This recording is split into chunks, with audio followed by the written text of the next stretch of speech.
Good afternoon, everyone, and welcome to our latest and very special episode of QuickBooks Labs.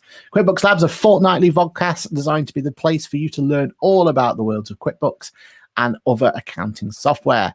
Today is a Friday, so we have a special event for us today, but there was a reason for it. That's because we couldn't make Tuesday. But no, let's make it sound like there's actually a reason that we've got Friday. It's to give you guys some special information. I'm one of your hosts, Aaron Patrick, a chartered accountant, owner of an accounting firm called Boffix, a QB certified trainer, and also that QuickBooks chap on YouTube. And joined with me is my other co-host, the one and only Ash. How you doing, Ash? Fantastic, thanks, Aaron. Yeah, Ash Beatson here, accountant slash bookkeeper slash app developer, man behind NetTracker, making fixed assets easy, very easy. So, Aaron, what are we taking a little look at today? Oh, actually, I'll tell you what we'll do first. I'll go back to you and you can tell us how the webinar is going to work. Thank you very much. Fantastic. Okay, so how does it work? It's a great question. Well, first of all, we're live to the nation. As I said before, normally at Tuesday at 4 p.m, but today we've got a special edition episode for you today at Friday. So hopefully we're going to kickstart that weekend for you. So if you're listening to this back at a later time, then why not think about joining us live, where you can get involved and talk to the show and ask questions as we go along, because this is all about you guys asking those questions and asking those chat box as we go. So if you do have any burning questions at all, please do use that comment box on the right hand side to ask us any questions. Furthermore, should I say, we are now live on the podcasting services around the globe. So if you do feel like listening to this on a daily commute or anything like that, then feel free to subscribe as you go along. Ash, what's the agenda for today's show? So, Aaron, the agenda for today is we've got some news, hot news as it stands, with the banking section for QuickBooks has changed dramatically. So you'll be having a look at that for us. There's some new webinars coming out. We'll remind people where they can go and take a look for those within the learn and support pages on Intuit. So there's some, lots of new webinars coming out to help people. And we'll see whether anyone pops in and needs some help from us. But if we've got some time, I think you're going to have a look at, explain what the differences are between QuickBooks Self-Employed and QuickBooks Online, the accountant version. So, Aaron, I think what we'll do is I'll now pass the baton over to you, and I'll sit back and relax and watch and let you do all the hard work, and I'll just chip in when necessary. Yeah, you just take your time on this Friday, this sunny, lovely Friday day that we've got. All right. Cool. Okay, everyone. So we have got some real big news coming in, which is one of the reasons why we wanted to make sure that we had this today. So basically, coming up is a big change into the way the banking screen is going to look like within QuickBooks. Now, the banking screen is probably one of those places that we've used more than ever in QuickBooks itself. And it's one of those areas that most people are quite comfortable with. So if I show you what it looks like as it stands at the moment, most people can probably remember what it looks like. Oh, apart from the fact it doesn't normally say an error message here. Let me just refresh that one. But you'd normally tend to find... Okay, can't show you how it used to look like, but I'm sure you remember how it looks like. And then what you'll find now, if I go back into it again, is what it's changed to. So it's changed quite significantly in terms of the way that aesthetically it's appearing on your screen, but more importantly, some of the functionality as well. So let's have a bit of a deep dive into what is new and what's the same. So first of all, the same bits of it is in your top up here. You've still got that same bank card you've had before. So that's going to be exactly the same functionality. You'll see your bank balance there, in QuickBooks balance, how many transactions you've still got for review. When we talk about for review, though, we now have some new terminology down the bottom. So if you remember, this used to be for review, reviewed, and excluded. We've now got the for review, the reviewed section, should I say, is now classed as categorized. So that's quite a big shift in terms of the terminology of what we knew before. So now your whole premise when you come into the banking section is you're going to move items from the for review section to categorize and not to for review, to reviewed, should I say. So take note of that. And when you start seeing this section here, when that bit's changed, then you know you're onto the new banking section. So the new banking layout, the way that it's all been presented, is first of all, down the bottom here, we get a little bit more of a different flavor to how it looks. It's slightly different. You'll see there's a little bit more information there than we got before. And it also seems to be a little bit more squashed than what we were used to. So it's kind of modernized it to a point that you'll kind of see with other parts around QuickBooks, but also at the same time, it's kind of giving us that little bit more information. So that's pretty useful. The bits that are really important, though, is in the top left-hand corner, we now have more functionality in terms of being able to filter down the data. So as before, the only functionality we got with filter was that date section that we could look at and we could change. Now we have the option to not only go into dates and start looking at them into different filter options up here, but also we have the option now to do it into transactions as well. So here we have the option to go into all transactions, and we can then start filtering down what's below into more manageable chunks. Now, we kind of had that in the old screen. If you remember, in the old screen, we could just click on recognize and it will show us what items were recognized. Now, we can still do that here, show just the recognized items, but we also have options to go through and look at matched, transferred, and any that's got rules applied. So that's going to make it really easy for us to be able to condense the information below and put it into a nice filtered view. First time we've ever had this functionality here on the bank as well is a search bar as well. So you'll notice now you have the option, if I wanted to put PC World in, then press return and only my PC World transactions appear. So that's going to be really useful. That's going to be something that's going to make it easy for us to be able to find transactions in the screen. Also, and the bit where it starts to become major changes to the way the functionality works is when you click into any transaction, it's slightly different down here. So whereas before, where we used to have it as the option to exclude was only in the batch functions, we now have at the bottom here the option to exclude any transaction you like directly from the screen. So from here, you can go in and exclude. Also, they've removed that drop-down box that we used to have where we could choose different types of transactions we were going to create. And instead, all of your creating options are along the top. So basically, you get to choose what type of transaction this is using those little buttons up here. So we can change it from a categorize where we're going to choose what category it relates to. We can put find match, same functionality we had before.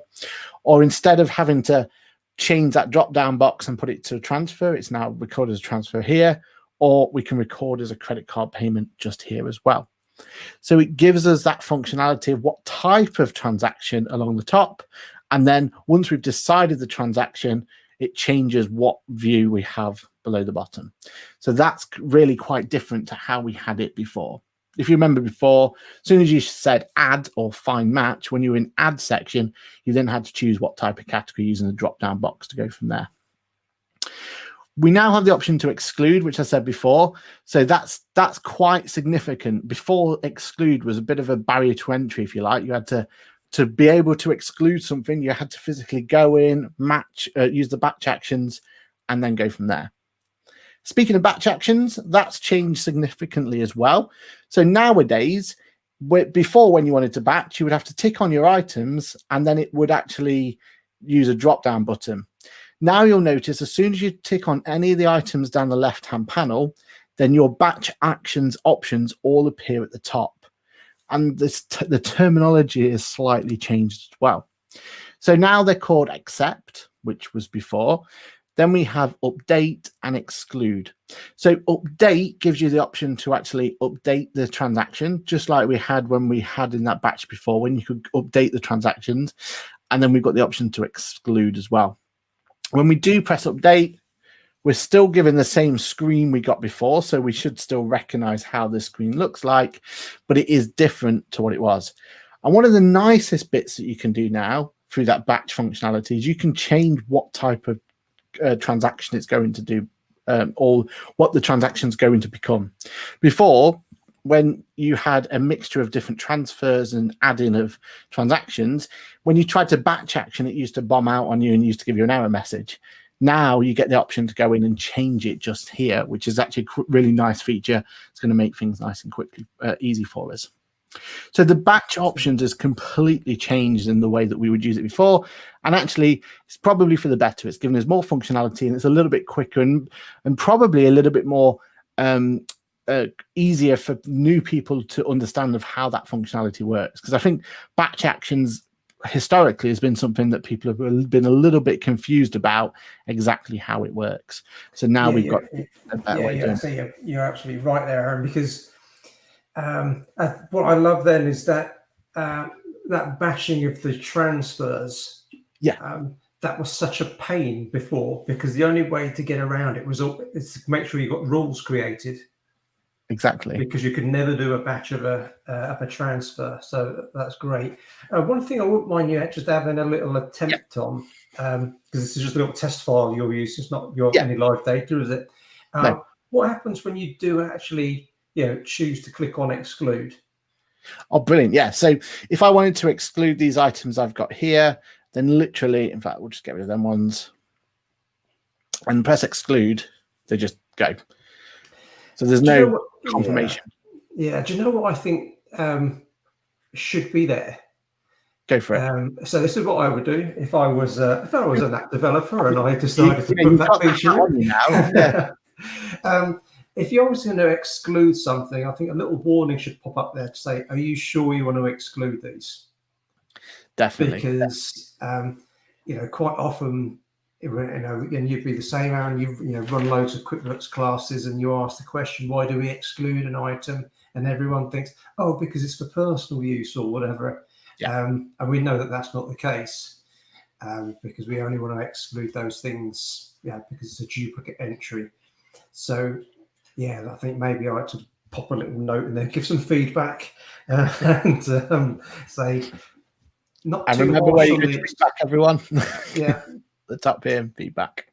But I could check here as well. If I go to exclude on a single transaction, again, nothing happens. You don't get any. Are you sure? It's just literally transaction exclude at the top.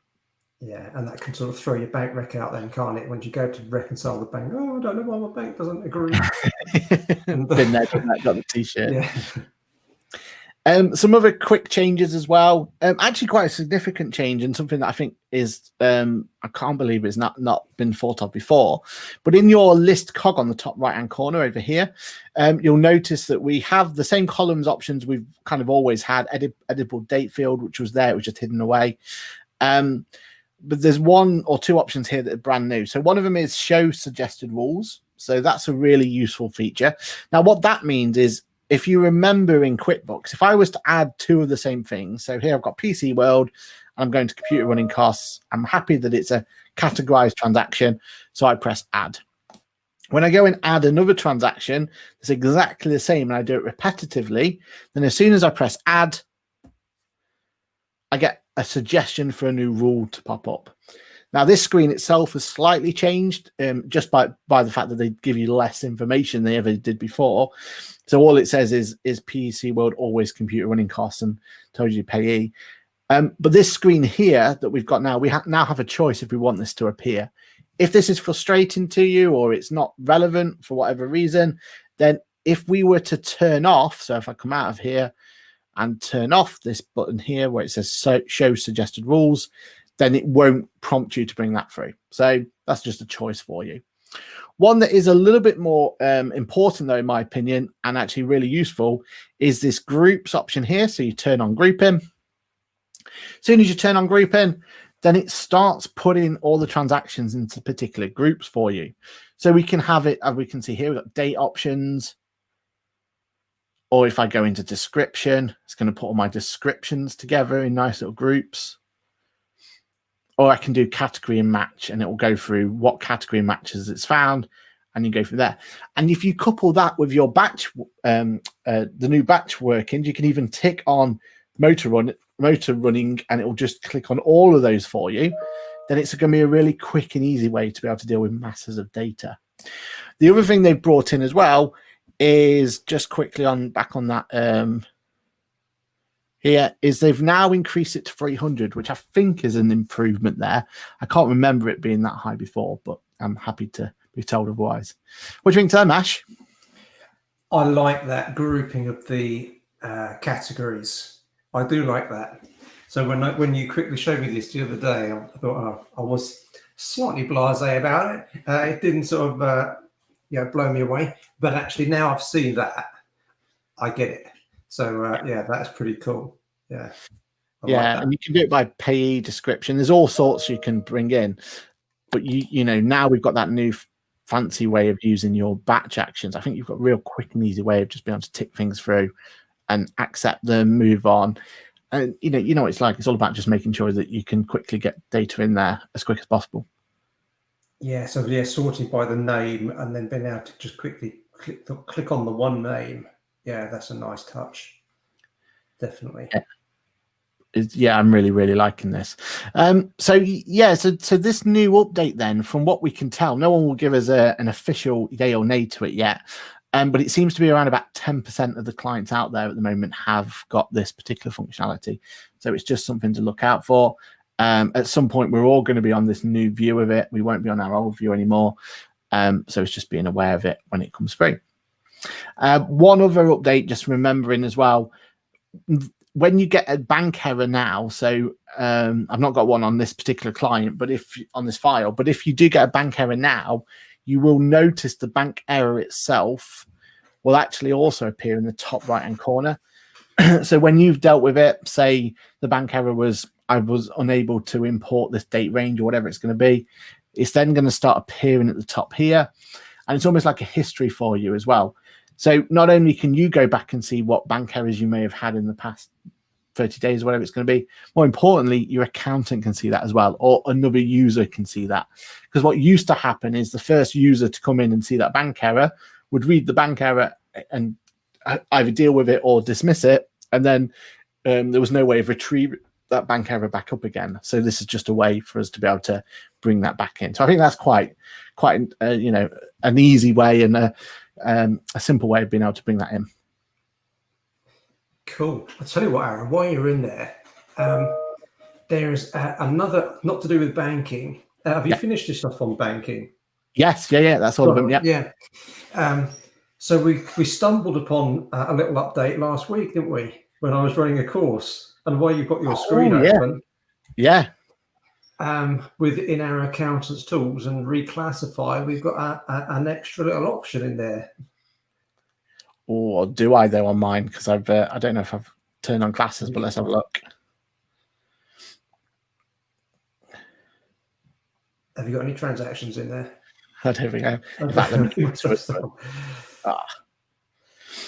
go to a different file.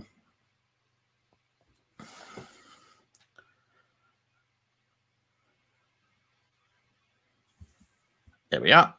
So accountant's toolbox, reclassify transactions. And which one were you excited about? I don't know. Let's just select any one of those P&L categories and use the reclassify button. Are you ready? Oh, reclassify location. Yes, I could not contain my excitement when I saw that last week. So, it's just not been there like ever. And being able to change those locations as well as the classes is an absolute bonus.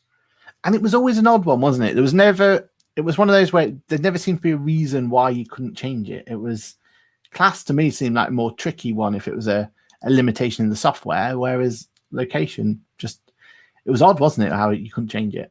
Yeah, I suppose it's quite a strange one. But anyway, it's there now. So it's there.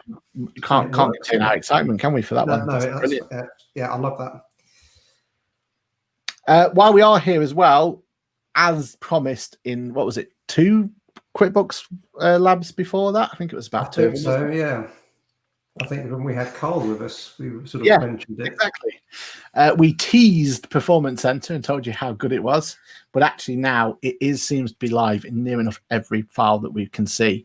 So it is something I would highly recommend. There's been no updates to it to when we talked about it last time, but it is nice to actually see that it is implemented. And I really like this. I think this is going to be a great way for you to visualize the data going forward Especially if you've got clients who sometimes find it tricky where you're just throwing numbers at them and everything else. You can see just here, all I did was click on reports, performance center, and it's already given me data about this client that could be really, really useful to me. And I think it's just presented in a really nice, clean way that just, it gives you that opportunity to have conversations about it, gives you the opportunities to think about exactly, how the data has been put on there. Yeah, I couldn't remember, Aaron. Was this is this an accountant only tool, Performance Center, or do clients get this as well? Yeah, this is clients as well. So a lot of the updates we've had lately have been accountants only, like month-end review and everything, but this one is for everyone to use. So it's the reports, and under reports, you should now find Performance Center under every client. Yeah, that's nice. But I need to spend a bit more time on that. Now, you may be able to answer this question for me. So if I was to log into one of my clients' file, yes, and because we know we can create our own little sort of templates in there. So if I were to put some graphs together for my client that I've built, when my client logs in, do they see them? So what we can tell, it's a shared space, this. Yeah. So it doesn't matter who logs in at any point. And the reason we've kind of come to the conclusion it's a shared space is this whole 9 of 25 charts created. That number doesn't matter who you log in as, it's whatever charts is there, that's how many's left. So that makes sense as well, because one of the only, and I think we spoke about it last time, one of the only kind of, not criticisms of it, but the kind of just to be aware of is there's no way of exporting this data. We can't export this anywhere. This data here just lives in the Performance Center. Yeah. So, it is one of those where it makes sense that every time you come to this space, it's a live space that you can then, anyone in the organization come in here and see it. Yeah, it does make sense that, if it is shared. And I'm guessing you need appropriate user allowance, user rights to be able to access this. If I log in as a, I don't know, timesheet only user, I shouldn't be able to see it, should I? Yeah. But I think it'll only be timesheet only that I would assume doesn't have it, because the only other option is reports only, isn't it? Which, you'd expect to be able to see this. But maybe have customer or supplier only. So yeah, because they can't see reports from the back, can they? So if they can't see reports itself, they won't be able to see here. So yeah, you're probably right there on that one. But the wizard in creating new charts is actually really quite nice. So at the top here, you get the option to add quick charts. So we can just pick any that they've already chosen for us. Or the one where you can kind of have a bit more creativity about is this create button in the top right-hand corner. And from here, it's asking you, what do you want to track? So, and they've even started bringing new ratios and stuff. So we could do our current ratio if we want to. We could do a quick ratio, and then as soon as you press continue, we then get to kind of edit it a little bit more. So we can start kind of, do we want a trend line? Do we want to customize? Do we want to compare it to a previous year? And we get to kind of put that sort of information in. So it is nice. And that was a bit of a bad example, but if I went to say revenue, for example, press continue, and then I'd get different types of bars to look at as well. So, there's only a certain amount of data that's in here, but there is that option. And there's even the option to group them as well. So we can put classes and locations and employees in there and everything else. So, I think it's going to be a place where a lot of people are going to really get some nice use out of this and be able to kind of get the most out of putting all this information in. Yeah, it is a nice feature. I've had a little play around with it, but I do need to spend some more time on it myself. And then I've got one more quick update as well. Saying that they might have taken it away from us as well, like they did on the last one. But if I go to profit and loss account and I go and look at customize and I look at filter,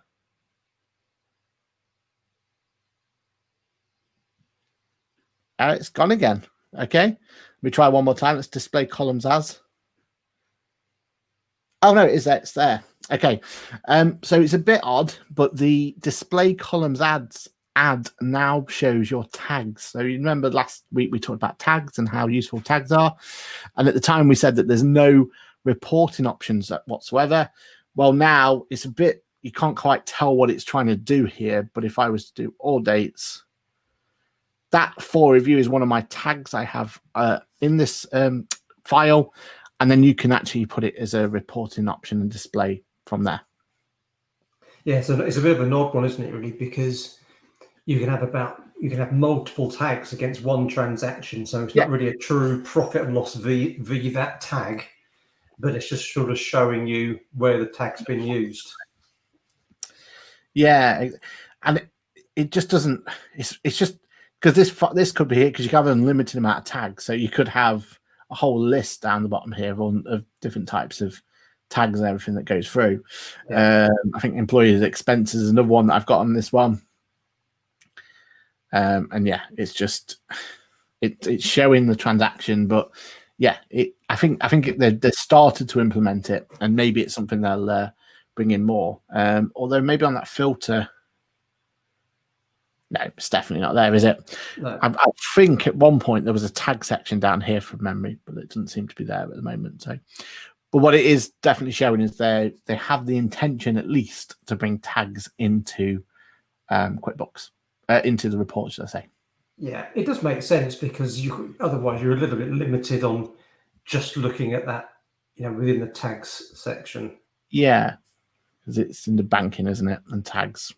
Yeah, and it makes you wonder really whether that tag should be a sub of reports. So when we've got reports performance center, it ought to be reports tags. Yeah, it does make sense, doesn't it? Because we were saying this last time, it almost makes the banking doesn't seem like banking anymore. But then again, what I'd forgot to say was, from a client's point of view, if I switch it out, it's called transactions for them anyway. Yeah. So maybe, it's a little bit more kind of understanding at that point, isn't it? That transactions is tags. Yeah. Kind of. But I guess I do think reports would be a bit of it'd make more sense, wouldn't it, to have it in there? Yeah, definitely. I think so. Cool.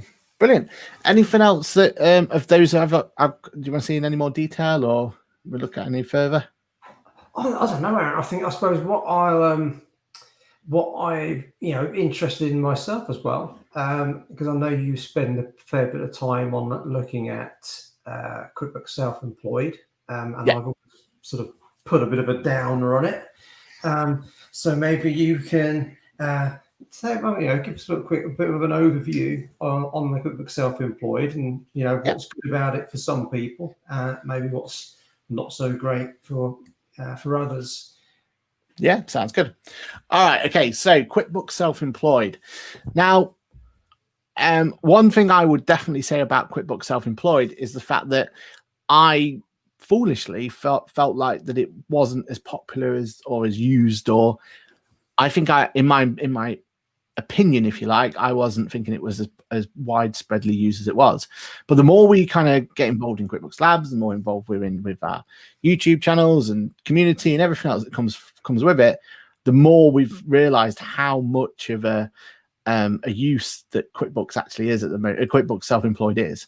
So it is kind of useful to kind of talk about the pros and cons of it and how or which one to go with. And it seems to be a question that comes up really, really often at the moment. One of the questions we get on the community forums more than anything else is, can I do X, Y, Z in QBSE? So QuickBooks Self-Employed. Can I do so and so? And then at that point, you're normally having to have that discussion about, well, no, you quite can't, but then you can kind of go from there. So let's look at QuickBooks Self-Employed and see where it's come to, because it's even had some updates as well. One of the big updates then, so first of all, when you first come in, you get a very similar looking dashboard feel. So it's giving you the same sort of idea of the information that we would have as QuickBooks Online itself. But they have started to add some extra functionality to this as well. Now, that functionality is all in the transactions area. And one thing to remember about QuickBooks Self-Employed compared to QuickBooks Online is it's not your traditional accounting software. It's not designed to be a trial balance debit and credit solution. It's designed to be a transactional based solution. So the idea here is it's all about recording income and then recording expenditure, and that's as far as it goes.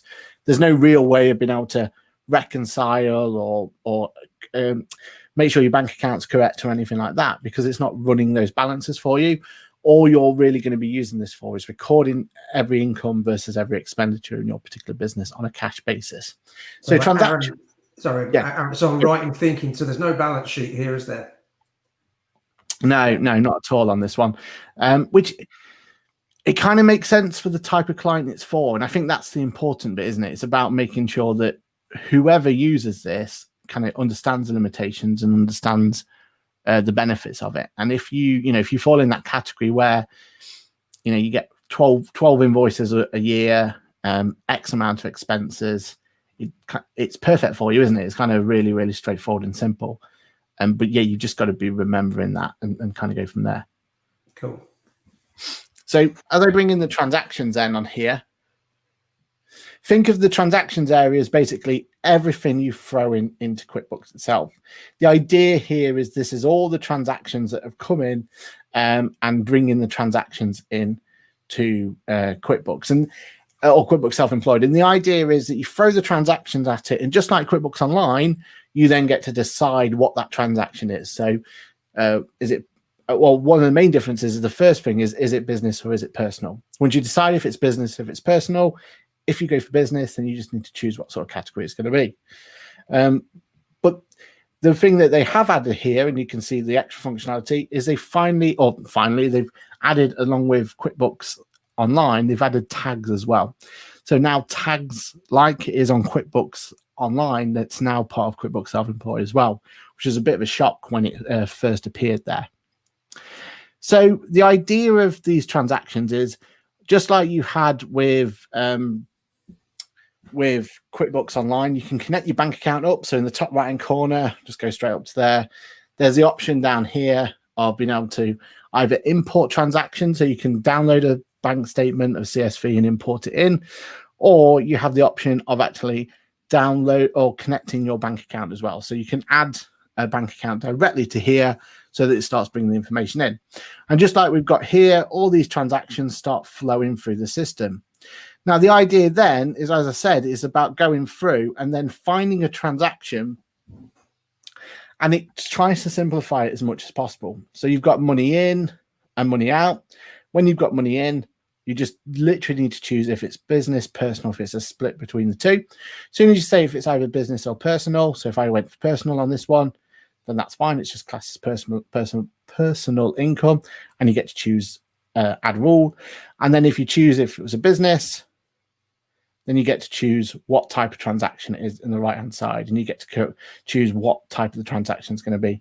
And again, it can add rules in there. It can add or it can learn, should I say, as you go along. So you've still got that functionality of just adding transactions to QuickBooks, or QuickBooks Self-Employed in this case, and then it learning as it goes along and starts understanding the transactions that we've got.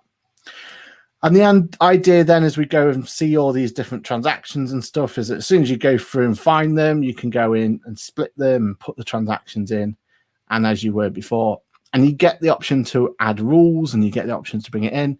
But the idea is that literally the different mentality is that once you've allocated the transaction, it doesn't disappear from this list. It stays in this list just here. But then you've got to basically remember that anything that hasn't been dealt with and has got the bold element to it means it hasn't been added, if you like, to QuickBooks at this point in time. So at that point, you go in and you put the personal, business, and go from there. They have the miles option, just like you have with what we had in QuickBooks Online. In fact, this is taken directly from, this is the same functionality, near enough bit by bit. So it was exactly the same, and it was here first. And one of the key differences between QuickBooks Online and QuickBooks Self-Employed is the taxes section. Now, in QuickBooks Online, all we have, if I go back to QuickBooks Online, all we have in taxes is the option to do VAT and CIS, if I had CIS added, and you also have payroll in here as well. So if you want to do RTI and PAY and everything else, you can do that. If I go back to QuickBooks Self-Employed, though, the only taxes section you have in here is self-employed, which is different. It's something you can't have as functionality within QuickBooks Online itself. But in here, you do have the option to file in product a tax return.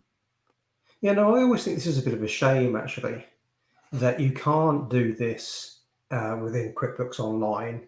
And I can sort of understand it, because quite often if you're using QuickBooks Online, you are probably working with an accountant that is going to look at it and help you get that filed. But sometimes as a small business owner, they haven't got all the functionality that they want in QuickBooks Self-Employed, so they have to go and use QuickBooks Online. But now they need something else to file their VAT return, their self-assessment tax return, or what they've got to do is download the HMRC tools and do it themselves from within there, or they get an accountant to file for them. So yeah, it's a little bit of a shame that the feature's not there. I don't know. Do you any idea why? I guess this is as good as mine, I guess. Why it's not in there, but I don't know. What do you reckon? Well, I think basically the functionality was when they first got so they bought self-employed the original concept of self-employed as from someone else, didn't they? It was a standalone product before they bought it, and in there was the self-assessment element to it. So basically when they bought self-employed, it already had self-assessment in, and QuickBooks Online has never had that functionality. So I think it's just a case of maybe one day we'll see it come through, but it was it wasn't there from day one, sort of thing. I think that's all it was.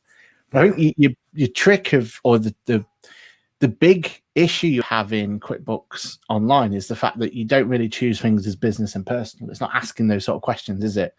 I know you can allocate them to a business transaction or a personal transaction in categories, but it's not as clear cut as going, is this business, is this personal? Or in other terms, in tax terms, is this allowable or is this disallowable? And I think that's where the trickiness would be. It's kind of, maybe that's what tags is for long term. I don't know, but that you know what I mean. It's that whole element of how do you categorize transactions, not just whereabouts they should appear in the P&L or balance sheet, but is it business? Is it or is it taxable if it's not? Yeah, but I'm guessing the user on QuickBooks Self-Employed is just making that assumption. Look, that's business. That's business. That's business. Even though it probably isn't. The only difference being if they're using QuickBooks Online, they're not quite sure, exactly, because there isn't, like I said, there isn't that business or personal swipe left or right. But if they had created a chart of account category, which they could do, called business or personal, or called personal expenses, which just went to basically their drawings, isn't it, at the end of the day? Yeah. Then it would be a case of, well, I just want to fire that profit and loss account into my tax return. That'd be the only difference. And I know exactly, what you're saying there is absolutely spot on. I think it's just that mentality, and that's where QuickBooks Self-Employed is really strong. It's strong in someone who doesn't really understand accounting, as in, and they have no need, or they only have a small business that they just need to be able to record how much income they have versus how much expenses they have. That's where this really does shine, because you add the transactions, then everyone knows that a transaction is something that's happened within the business. And then your question is it business or is it personal? And sometimes that can be as far as it needs to be, because when you click on business, it's then going to try and guess what that category is. And I know we always have, as trainers and everything else, we're always a little bit nervous about where it's been putting things. But most of the time it's there or thereabouts, isn't it? It's at least in that ballpark. It may not be exactly where we want it to be, but it's everything else. So it's just having that whole idea that you just go in and you say personal, or is it business, or is it personal, or is it business? And it's forcing you to make that decision. And really, it's not asking you if it's business or personal. It's asking you, is it allowable or is it not allowable? Yeah. I suppose my other worry is with QuickBooks Self-Employed is because, we don't need to, there's no tools to reconcile the bank. So as there's no running bank balance, or what happens, all of a sudden my QuickBooks Self-Employed has become disconnected from my bank. And I've not actually noticed because I'm a small business user. I don't really need to do it very much. I've not noticed for 6 months. And oh, I need to file my tax return. So I go and connect my QuickBooks account. Oh, I can't get 6 months worth of data. I get 3 months. And then I'm not sure what has gone in and what hasn't gone in. So is that when it gets a little bit messy? Yeah, that's, to be fair, when it comes to kind of horror stories and stuff with self-employed, that's exactly where it comes from. But it's one of those, isn't it? It's that you can understand why there isn't a running total, but it just would make you feel more comfortable as accountants or bookkeepers and trainers. We want that, don't we? We want that kind of comfort blanket and everything else. But I suppose some people are a bit more blasé about it, maybe, and they're just like, nah, it's fine, it'll do. And I think the closest you get is just this view here, where hopefully you can see there might be, like, for me, there's no income in May. So does that mean that there was an issue there or something? So I think that's as close as we're going to get, really, to seeing it. Yeah, so when we're doing the banking in QuickBooks Online, we've got that to be reviewed and then it's categorized. Yes. So from here we've got the I choose it as a personal or business expense. When do I know was like the last time I might have done that? So it's all about using the filters. So literally from here you've got to try and get the filters right. So there's an unreviewed section. Yeah. So and all this filter does, it's just like an Excel spreadsheet at this point, and you just filtered it down. So all I would do is do unreviewed, and here are all the transactions I've still got to deal with. Yeah. But what if I got rid of all of those, say, so I've reviewed absolutely everything. Then, like I say, we haven't connected our bank for 6 months. Before I connect my bank, can I see when was the last time I had it connected, or the last transaction I'd actually put in with a date in? I don't think. No, other than using that filtering system. Let me come back and go back and it'll clear it then. Other than using this filtering system here, no, I don't think there is an easy way for you to go in and do it, because it's just, I think you just have to use your dates to try and find it. I mean, they try and do like these sort of date ranges and stuff, but other than putting that date range you're in and then going and see if there's transactions there or not, that's kind of as close as it's going to be, unfortunately. So there's a massive kind of danger there, really, with it, but that's kind of how it's been built. Yeah, so there's just a worry of maybe missing something or duplicating something. Duplicate ones is kind of your main issue here, where people have added them in and put them through. Just like on QuickBooks Self-Employed, though, in fact, this is where it debuted. You have the option to use your mobile phone. So you've got your app, just like you have on QuickBooks Online, but also you still have your snap and scan and everything else that goes with it. So that's quite useful. When it comes to reporting, there's not many reports in here, but you do have certain reports to look at. So you've got your mileage log, profit and loss, receipts, tax summary, and tax details. So this is just going to be based on the information you put in your taxes section. Just to note on the tax section, it's not just looking at self-employed. You do have the option on the tax profile to add in any income you've had elsewhere. Now, it's really straightforward. It's really simplified. So you can't do a complex tax return at all, but at least you can put some of the information in there to keep on top of it all. And then finally, that's really nice, Yeah, I think I like the way they've simplified it. I think they've made it so, anyone should be able to kind of look at it and understand it, but at least have a feel of if that's right or wrong sort of idea. Yeah. And then the final one is invoices. And you do just have the same sort of functionality you have in QuickBooks Online. You can generate an invoice and you can send it off if you need to directly from the solution, from the system straight from here. One of the kind of disadvantages is there is no app store connectivity whatsoever. So that includes PayPal, Go Cardless, and all the other features we're really used to in QuickBooks Online. So you would have to have like a manual Facebook manual payment solution to go with it. But at least you do have the option when you create an invoice to put in payment details here, and you can even save it for future invoices just there. And what about your logo? Can you put your own logo in there? Great question there, Ash. Great question. I don't think you can.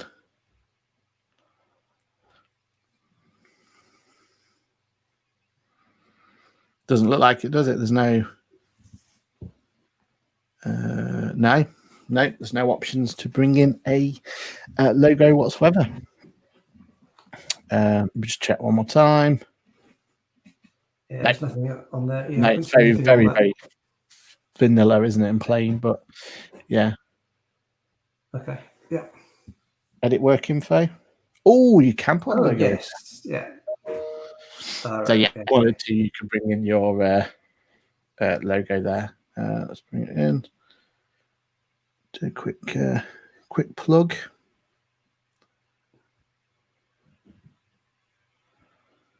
Another one.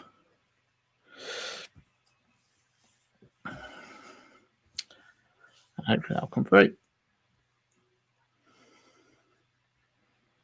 Yeah, so I thought there might be. I'd be surprised if they couldn't have pop the logo in there. Yeah. So it is there, which is that's quite good.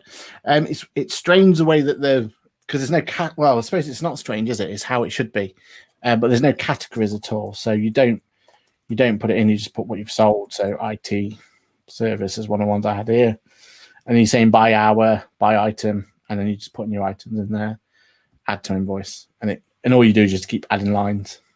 Yeah. Yes. I mean, I can definitely see it'd be really handy if you've got a pretty basic business and you don't need anything overly complicated. Yeah, exactly. Ideal, yeah. It is, it does what it says on the tin, doesn't it? It keeps it really straightforward and keeps it really simple. So that's kind of quick rundown. One of the things you'll notice that we haven't looked at all on here, though, is VAT. So there's no VAT whatsoever on here. So if you are a VAT registered company, then unfortunately QuickBooks Self-Employed is not for you. No. So yeah, I mean that's just a quick rundown on it. But for who it's for, though, it really is designed for those sort of clients who, as I kind of alluded to, that if you've got 12 transactions, like 12 invoices a month or something, and you got a couple of you just send one invoice a month or so out, or a couple of invoices a month or so out, then it works really, really well. But I think as soon as you have quite a few transactions, as Ash said about the disconnect issue and how that works and everything else, you might want to think about something a little bit different at that point. And that's when you'd want to move probably to QuickBooks Online. Ash, what's it like to migrate from QuickBooks Self-Employed to QuickBooks Online? I don't think it's at all possible, is it, Aaron? No, unfortunately not. So I think it's okay. So it's a little opening balance job, isn't it? It is, yeah. And it's not the end of the world, but it is just one consideration to think of. You can't just go into QuickBooks Online and then all the information flies over. So it's just to be aware of that more than anything else. Okay, cool. All right, shall we just grab the screen? And so thanks for taking us through that, Aaron. So really handy. I'm sure people have sort of really get something out of knowing what that difference is between the online and self-employed. So it's going to suit some, not others, but just with it, if you've got any doubts, and I must have put a couple of documents together, and it's like any of these things. If you've got any doubts before you start setting up software, have a chat with your accountant, or put something in one of the QuickBooks forums.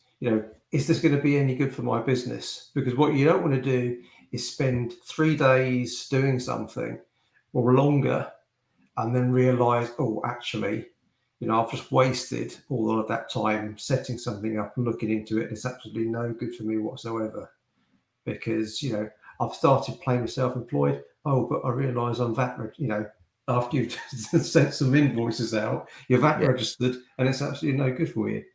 Yeah. So I always suggest having a chat with anyone that you can do. Oh yeah, so what I wanted to do is, let me just share my screen. Yep. Here we go. Share screen. That's the one. So we're QuickBooks Online website. So in fact, I'll come straight to the front page first of all.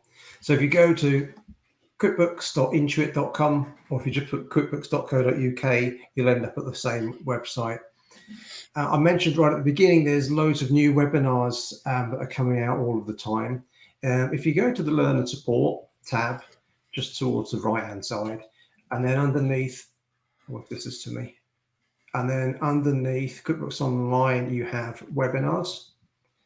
When you come into webinars, what you'll have at the top is register for live webinars or watch on demand webinars. So you can look back at the library of recorded webinars if you want to and see what's in there. If you look for the register for live webinars, so you're always going to have the regular, what we've got at the moment, so the QuickBooks Online training for your business. So usual sort of 3-hour webinar. I can see there's a recent one in there. I've no idea what that's all about, but it's going to be useful. The phasing out of the job retention scheme.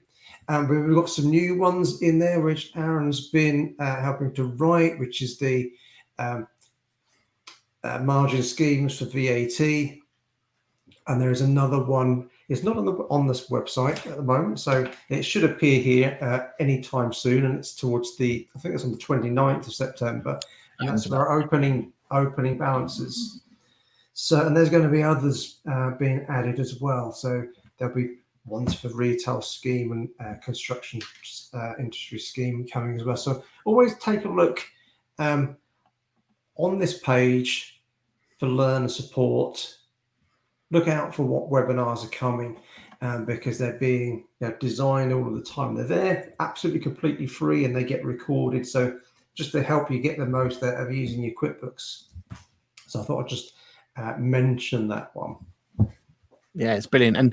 And you know, we can say, can't we, that we're involved in a couple of them as well, a handful of them as well. So, you know, some of the topics that we're going to be covering there are quite in depth, aren't they? And I think they'll be really useful to the people who need them.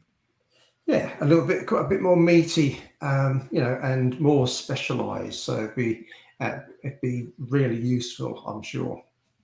Yeah, especially the I know the opening balances one has been, you know, really useful for people in the past. It's that whole idea of it's almost like a light bulb moment, isn't it, for people to go, oh, actually, okay, it's as simple as that to put it in. But you know, when you show them and you show how it works and everything else, it just makes, you can suddenly take a job that could be taking you, you know, a crazy amount of time to get done.